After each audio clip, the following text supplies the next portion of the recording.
Hello friends, good evening. गर्मियों का मौसम कई पौधों के लिए अच्छा होता है, लेकिन कुछ ऐसे पौधे भी होते हैं जो इस मौसम में बहुत ख़राब हो जाते हैं। गुलाब के पौधे को गर्मियों में भी केयर की ज़रूरत होती है। ये कुछ टिप्स आपके गुलाब के पौधे पर बहुत सारे फूल खिला सकते हैं। गर्मियों के मौसम में जिन पौधों को बहुत केयर की ज़रूरत होती है और जिनमें फूल आसानी से नहीं आते हैं, उनमें से एक गुलाब का पौधा है। ये पौधा सर्दियों में तो अच्छी तरह से खिलता है, लेकिन अक्सर गर्मियों में इसके फूल नहीं आते हैं और कई लोगों की ये शिकायत भी रहती है कि उनका पौधा इस सीज़न में मर गया। गुलाब के पौधे में फंगस भी बहुत आसानी से लगती है और इसलिए इसका ख्याल रखना बहुत ज़रूरी हो जाता है। पर ऐसा नहीं है कि इसे किसी हेवी फर्टिलाइज़र या फिर किसी एक्सपर्ट की ज़रूरत होगी। आपको छोटी-छोटी टिप्स को फॉलो करके ही ये काम कर सकते हैं। तो चलिए आपको बताते हैं आज के वीडियो में किस तरीके से हम अपने गुलाब की केयर कर सकते हैं समर में। फ्रेंड्स, ये जानकारी अच्छी लगती है तो चैनल को लाइक, शेयर और सब्सक्राइब करना ना भूलें। सबसे जो पहली चीज़ है वह है प्रूनिंग। प्रूनिंग का हमेशा ख्याल रखें। गुलाब का पौधा उन कुछ पौधों में से एक होता है जिसमें अधिकतर फंगस लग जाती है और ये खराब होने लगता है। गर्मियों में भले ही गुलाब का सीज़न नहीं होता, लेकिन फिर भी ये बहुत अच्छे से लग सकता है और इसके लिए आपको इसकी हमेशा प्रूनिंग करनी होगी। अगर इसकी पत्तियां पीली पड़ रही हैं तो उन्हें हटा दें। साथ ही साथ इसे ऊपर से काटें ताकि पौधा नीचे की ओर से मोटा हो और ऊपर लंबाई में बढ़ने पर ज़्यादा ध्यान न दें। ऐसा करने से पौधा घना होता है और ये जल्दी मरता नहीं है। फ्रेंड्स, मैंने अक्सर देखा है कि गुलाब के पौधे में डाईबैक की समस्या होती है। जिस भी सीज़र का आप इस्तेमाल कर रहे हैं गुलाब के पौधे को लगाने के लिए प्रूनिंग के लिए, उसको अच्छे तरीके से आप एक बार डिटॉल से ज़रूर पोंछ लें। इस बात का विशेष ध्यान रखें। जहाँ कहीं से आप कट कर रहे हैं उस जगह पे, उस ब्रांच पर हल्दी ज़रूर लगा दें। हल्दी किस तरीके से हमारे पौधों पर काम करता है, इस पर कई सारे वीडियोस हिंदी और इंग्लिश में मेरे चैनल पर है। लिंक आई बटन में दे दूंगी, आप एक बार ज़रूर देख लेना कि गुलाब के पौधे पर हल्दी का स्प्रे कितना अच्छा होता है और आपके पौधे को सूखने से भी बचा सकता है। दूसरी जो चीज़ है वह है कि जहाँ से काटें वहाँ हल्दी ज़रूर लगा दें। ये बहुत ही देसी ट्रिक है, लेकिन बहुत असर करती है। गुलाब के पौधे में फंगस बहुत जल्दी लगती है और ऐसे में अगर आपने पौधों को ऊपर से कट कर दिया है तो इसे ऐसे ही छोड़ दिया यदि आपने, तो वहाँ फंगस लगेगा, यानी डाईबैक की प्रॉब्लम ज़रूर होगी। ऐसा ना करें, बल्कि थोड़ी सी हल्दी पानी के साथ घोलकर पौधे को जहाँ से भी आपने कट किया है उस जगह पे ज़रूर लगा दें। ये पौधे में फंगस आने से रोकता है और आपका पौधा दोबारा ख़राब ना हो, इसलिए ये बहुत ज़रूरी है। गर्मियों में तो प्रूनिंग के बाद इसे इस्तेमाल कर ही लेना चाहिए। ऐसे में आप अपने पौधे की लाइफ बढ़ा सकते हैं। तीसरी जो इम्पॉर्टेंट चीज़ है वह है, अगर पत्तियां गिर रही हैं तो आप इस बात का ध्यान रखें कि पानी ज़्यादा और पानी कम होना दोनों ही बहुत ख़राब होता है।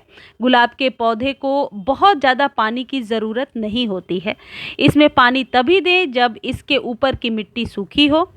अगर आप हर रोज़ गुलाब के पौधे को पानी देंगे तो इसकी पत्तियां पीली पड़कर गिरने लगेंगी। इसकी जड़ों में फंगस लगने का खतरा रहता है। अगर बहुत ज़्यादा धूप में पौधा रखा हुआ है और रोज़ाना मिट्टी सूख जाती है तो ही आप रोज़ पानी दें, वरना ऐसा ना करें। ऐसे ही ज़रूरत से कम पानी देना भी नुकसानदेह हो सकता है। आप अपनी पानी की जो फ्रीक्वेंसी है उसको ध्यान में रखें। मिट्टी को पूरी तरीके से सूखने ना दें। मिट्टी यदि ड्राई होकर पत्थर की तरह हो जाए तो ऐसे में पौधा खराब हो जाता है। तो गर्मियों में इस बात का हमें विशेष ध्यान रखना है कि पानी सभी पौधों में देना है, लेकिन मिट्टी जो आपने वेल ड्रेन बनाई होगी वो कभी भी कीचड़ की तरह ना हो, सिर्फ मॉइस्ट हो। चौथी और इम्पॉर्टेंट चीज़ है कि रोज़ के लिए हम किस फर्टिलाइज़र को डालें। फ्रेंड्स, बहुत से लोगों की रिक्वेस्ट भी आती है कि स्पेशली रोज़ प्लांट के लिए कुछ फर्टिलाइज़र सजेस्ट कीजिए। आप ऑर्गेनिक फर्टिलाइज़र्स का उपयोग कर सकते हैं। गुलाब के लिए बनाना पील फर्टिलाइज़र, चाय की पत्ती से बना फर्टिलाइज़र आदि बहुत अच्छे रहते हैं। चाय की पत्ती हमारे पौधों पर किस तरीके से काम करती है और ऐसा ऐसे कौन से गुण होते हैं चाय की पत्ती में जो पौधे को एसिडिक बनाते, मिट्टी को एसिडिक बनाते हैं। इस पर वीडियोस हैं मेरे चैनल पर, आप जाकर के देख सकते हैं कि चाय पत्ती को किस तरीके से हम अपने प्लांट्स पर इस्तेमाल कर सकते हैं।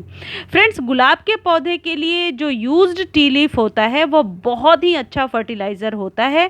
उसके लिए आप जो चाय हम घर में बनाते हैं उसके बाद चाय की पत्ती को बहुत अच्छे से वॉश कर लीजिए, लेकिन इस बात का विशेष ध्यान रखिए कि चाय की पत्ती को ऐसे ही गमले में ना डालें। कई बार मैंने देखा है कि फंगस लगने की वजह वो गीली चाय पत्ती होती है। तो आप चाय पत्ती को धो करके पहले अच्छे से सुखा लें। आजकल गर्मी इतनी ज़्यादा है कि 1 से 2 घंटे में वो चाय पत्ती जो है ड्राई हो जाती है। उसके बाद आप पौधों ऊपर से छिड़क सकते हैं या फिर पाउडर बनाकर रख सकते हैं, जिसे आप 1-2 चम्मच हर एक 15-20 दिनों पर देंगे। इससे गुलाब की जो मिट्टी है वह एसिडिक बनेगी और गुलाब एसिडिक सॉइल में बहुत ही अच्छी फ्लावरिंग करता है। फ्रेंड्स, आप ये दोनों फर्टिलाइज़र घर पर ही बना सकते हैं। बनाना पिल फर्टिलाइज़र के लिए 2-3 दिन तक धूप में केले के छिलके को सुखाइए। इसके बाद उन्हें पीसकर पाउडर बना लीजिए। इसी पाउडर को 1-1 चम्मच करके हर 15 दिनों पर गुलाब के पौधे की मिट्टी में थोड़ी सी गुड़ाई करके, जैसा परसों की वीडियो में भी मैंने आपको बताया था कि जब कभी आपको फर्टिलाइज़र देना हो पहले ऊपर से 2 इंच गुड़ाई कर लें, उसके बाद ही आप फर्टिलाइज़र दें। तो मिट्टी को खोद करके फिर आप 1 या 2 चम्मच बनाना पील को चारों तरफ छिड़क दें। रूट्स के पास नहीं छिड़कना है, किनारे पर छिड़कें। दूसरी जो चाय की पत्ती का फर्टिलाइज़र है या नॉर्मल ग्रीन टी या फिर चाय को पानी में उबालने के बाद जो यूज्ड टी लीफ होता है उसे ठंडा होने दीजिए और फिर छानकर वो पत्ती गुलाब के पौधों में, जैसा मैंने बताया, आप सुखा करके डाल सकते हैं। इसके साथ आप वर्मी कंपोस्ट और कोकोपीट भी डाल सकते हैं, ये भी अच्छी तरह से काम करता है। फ्रेंड्स, वर्मी कंपोस्ट और जो कोकोपीट है, इससे जो मिट्टी है वो हल्की बनी रहती है और तो हल्की मॉइस्ट रहती है और जड़ों तक एरिएशन बहुत ही आसानी से पहुंच जाता है। 5वीं इंपॉर्टेंट चीज़ है धूप ज़्यादा मिले या कम, इस बात का विशेष ध्यान रखना है। कई लोगों की गलती होती है कि वो गुलाब को एकदम धूप में रख देते हैं। गुलाब के पौधे को धूप कम चाहिए होती है। कम यानी बिना धूप के फ्लावरिंग तो नहीं करेगा, लेकिन अभी जो गर्मी है इसमें पूरे दिन की धूप से आपको बचाना होगा और इसे अगर आप बहुत ज़्यादा धूप में रख देंगे तो इसमें फूल कम आएंगे। इन्हें 2-3 घंटे की धूप मिल जाए ये बहुत है, इसके लिए बहुत ज़्यादा धूप में ना रखें। 6 और इम्पॉर्टेंट जो बात है वह है कीड़ों का ध्यान रखें। यदि आपको पता ही अभी गर्मियों में हमारे गुड़हल पर भी बहुत ज़्यादा मिलीबग्स का अटैक हो जाता है। गुलाब के पौधे पर कीड़े भी बहुत जल्दी लगते हैं, इसके लिए आप महीने में 1 बार नीम ऑयल डाल लें। नीम ऑयल में आप थोड़ा सा डिटर्जेंट सोप भी मिला लें या फिर नीम ऑयल का पाउडर भी आप मिट्टी में छिड़क सकते हैं और पौधों पर स्प्रे कर दिया करें। फ्रेंड्स, जितने भी आपके प्लांट्स हैं ये नीम ऑयल और डिटर्जेंट का स्प्रे हर एक 15 दिनों पर आप अपने सभी प्लांट्स पर कर दिया करें। प्रिकॉशनरी तौर पर हम अक्सर तब प्रिकॉशन लेते हैं जब